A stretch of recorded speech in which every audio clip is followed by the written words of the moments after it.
Magandang araw sa inyong lahat mga kaibigan, mga kalingap. Narito tayo ngayon sa Don Sol Sorsogon at kasama tayo ni Kuya Bal Santos Matubang, mga kaibigan, mga kalingap. At ito mga kaibigan, dito tayo ngayon sa tabing dagat at tayo ay nagre-relax. Totally mga kaibigan, mga kalingap, ang pag-uusapan natin ay about yung natin kahapon mga kaibigan. Yung ating content kahapon mga kaibigan, ang ating pag-uusapan. Pero bago yan, i-shoutout muna kay Kuya Bal Santos Matubang, Kalingap Rob and Ate Edna, at sa lahat ng ating mga viewers na G sa Bicolana at to be considerate Ma'am Mystica Yons and Sugarcane Channel. At ito na mga kaibigan, so ako naman talaga, wala naman talaga akong galit. Di naman talaga ako, madalang akong magkaroon ng galit sa kapwa ko reactor. Totally makamarami na ang dumating na mga issue, anong mga issue, as in hindi ako gumagawa ng reaction video kasi para sa akin content na lang nila. Pero kapag may nasasagasaan na maliliit na tao na katulad ni Manjon na umiiyak mga kaibigan, hindi ko mapigilan yung sarili ko kasi naaawa ko sa isang tao na parang idinadown nating maigi, sa totoo lang. Kaya nagawa ko yung mga video na yon. Pero wala naman talaga akong personal na galit kay Kuya Jeans. Ang ayaw na ayaw ko lang talaga ay yung may tao at may pamilyadong tao na iiyak dahil nadadamay sa kung ano pa mang gulo. Yun ang punto ko doon mga kaibigan. So sa mga nagsasabi na wala akong pakialam at bakit ako nakikisali, as in opinion ko yon. At isa pa, presidente ako ng Karipa mga kaibigan, na kailangan maayos yung mga bagay-bagay. Tiningnan ko ilang content na ang nangyari. Unang content, hindi man ako pumalag. Hinayaan ko lang yung mga survey. Hinayaan ko lang, okay lang sa akin yan. Pero may pangalawa na parang nagkakagulatan ng mga kaibigan, doon ako na nag-react. Kasi para sa akin, hindi maganda yung nangyayari na ganun. Ano pat nasa kalingap tayo kung masasagasaan natin yung mas maliliit kaysa sa atin. Yung mga tao na nagbabaka sakali na magkaroon para sa kanilang pamilya ay masasagasaan pa natin. Ano pang matatawag na sa tayong kalingap kung masasagasaan natin yung ating mga kababayan na alam natin nakakarampot ang kinikita ay tatamaan ng ating mga kaguluhan, tatamaan ng kung ano-ano na mga issue, kung ano-anong mga ibinabato. Sa akin wala akong personal na galit. Ayaw ko lang sa lahat yung may taong masasagasaan. At yan ay sa aking pag-imbestiga mga kaibigan at sa aking ginawa. Tinawagan ko rin si Nabupil, kinuha ko at ipina-screen na record ko yung message ni John, as in wala doong masamang pinag-uusapan yung dalawa. Simula't simula may mga delete si Tatay John, si Kuya John, may mga delete na picture doon nakalagay, pero walang mga reply doon si Bupil. So, nasatisfied na ako na mahihinto na ang lahat. Sabi ko nga, ihinto na natin yan kasi kawawa naman yung tao. Para sa akin lang.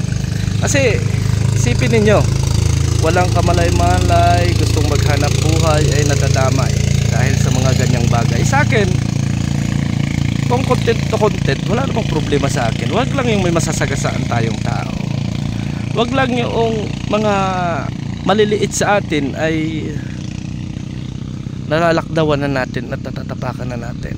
As in doon ako nag-react mga kaibigan sa video na sinasabi na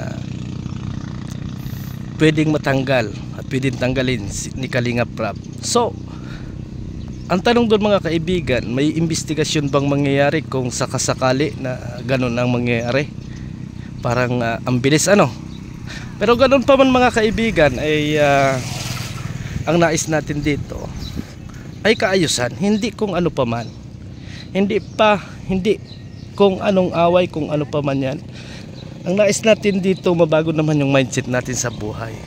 Mabago yung ating pananaw na sana ay isaalang-alang natin yung mga tao na naghahanap buhay ng marangal na hindi natin sila masasagasaan.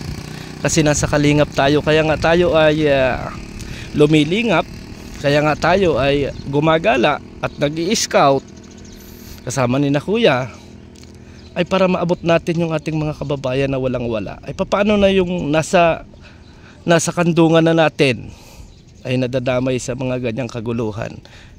Pagpasensyahan nyo ako kung ako talaga ay nainis. Talagang nainis talaga ako kapag may mga taong nasasagasaan. Hindi ako nagiging plastic, bagkus sinasabi ko yung katotohanan at kung anong nasa loob ko kapag ako ay may nakikita na ganyan.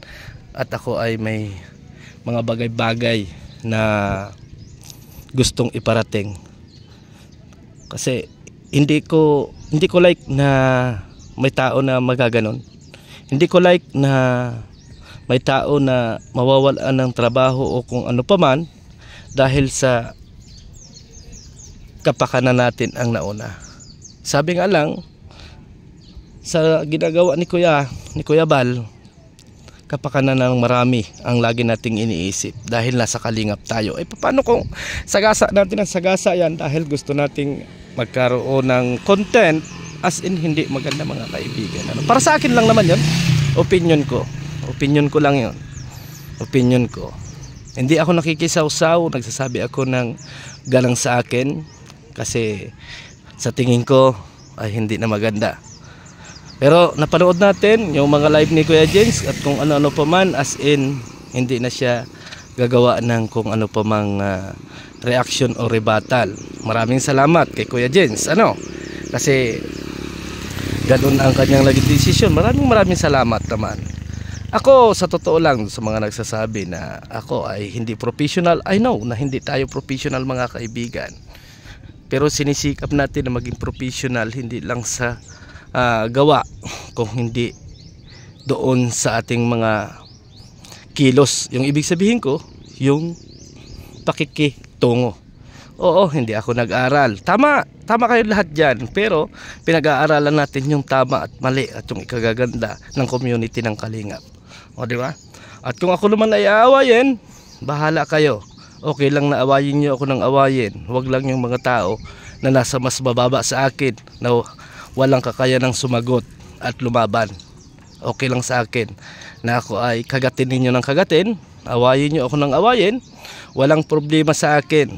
Basta't wala lang ako makikita ng mga tao na nadadamay dito sa nangyayaring ito. Ibig sabihin, kung kayo ay may mga galit at kayo ay nagalit doon sa aking mga content, walang problema na ako ay inyong upakan ng upakan. Walang problema sa akin. Kasi ako rin naman ang magdidesisyon kung ako ay makikipagrebatal at kung hindi ako makikipagrebatal. Pero doon lang ako sa panig na ayaw ko na may mga madadown na tao. Doon lang ako sa point na pangalagaan din natin yung mga taong kailangan nating arugain or anuhin. Yun lang yung sa akin. Pero hindi ako nakikipag-away. Never ako makipag-away sa kahit na kasinong reactor. Kahit ako ay inaway, as in, ganun pa rin yung pagtingin ko sa kanila. Hindi ako nagtatanim ng galit at hindi rin ako naghahanap ng butas para sa kanila. Kasi karapatan nila yon. Yun ang reaction nila sa akin. Yun ang paratang nila sa akin. So wala akong problema doon. Matatandaan ninyo mga kaibigan na ilang buwan din ako na palaging binabati ko sa kapwa ko reactor. Ang tanong, may nakaaway ba ako? Wala akong nakaaway kasi ayaw ko nang may kaaway ako sa YouTube. Kasi kapag ako may kaaway sa YouTube, kaaway ko din sa personal. Yun po ako. Kaya iniiwasan ko na makipag-away at makapagpersonalan dito sa loob ng YouTube. Kasi ako po ay hindi for the YT lang kung makipag-away. As in, kasi sa kahit personal ay nakikipag-away ako kapag ako ay tinutuong inaway. Kaya ako ay hindi mahilig makipag-away. Doon sa mga nasabi natin mga kaibigan, ako maninindigan pa rin ako. na talagang ang purpose ko doon para maging malinaw ang lahat ay huwag nating tapakan yung ating mga kababayan na nandyan sa liblib. Yung mga kababayan natin na alam natin na sila ay nagsisikap para sa kanilang pamilya pero nasasagasaan ng mga content natin. Yun yung sa akin. At kung ano pa man, ako wala akong personal na mga galit. Ako ay walang kahit anytime na magkausap ng maayos. Open ako sa lahat ng bagay. Open ako. At doon sa mga nagsasabing i-unsub ako, walang problema. Walang problema sa akin yon mga kaibigan. Ang sa akin lang, yung mga mababa kaysa sa atin ay wag nating pagsamantalahan. At pasensya na rin kung ang tingin ko ay naagrabyado si Mang John at ako ay doon nag-react. Kasi sa tanang buhay ko mga kaibigan, nanggaling na ako dyan sa point na lagi akong nasa ibaba, na napakahirap magsalita at napakahirap lumaban dahil malalaking tao yung aking makakabangga. Pero sa ngayong panahon, hanggat kaya natin, hindi natin kinakailangang banggain. Hindi natin kinakailangan na ganun ang mangyari sa ating mga kababayan na alam nating nasa ibaba ay lalo pa nating ibababa. Bagkus itaasanan natin dahil yan ang gusto ni Kuya Bal Santos Matubang. At yan po ang programa ni Kuya Bal Santos Matubang. Hindi ako nagmamagaling. Ito lang po yung alam ko at ito lang po yung aking nais iparating. Sana maayos na ang lahat. At kung kayo ay may mga galit pa sa akin, go. I-rebattle nyo ako ng i-rebattle, itabnil nyo ako ng itabnil. Walang problema sa akin. Basta't iwasan lang natin yung ating mga kababayan na mga wala naman silang mga YouTube channel at gusto lang nilang maging masaya at gusto rin lang nila na kumita ng pera sa kanilang pagod, ay wag nating madamay dito sa ating mga YouTube channel kasi kumikita tayo dito mga kaibigan, mga kalingap. So maraming salamat and God bless sa ating lahat. Bye bye.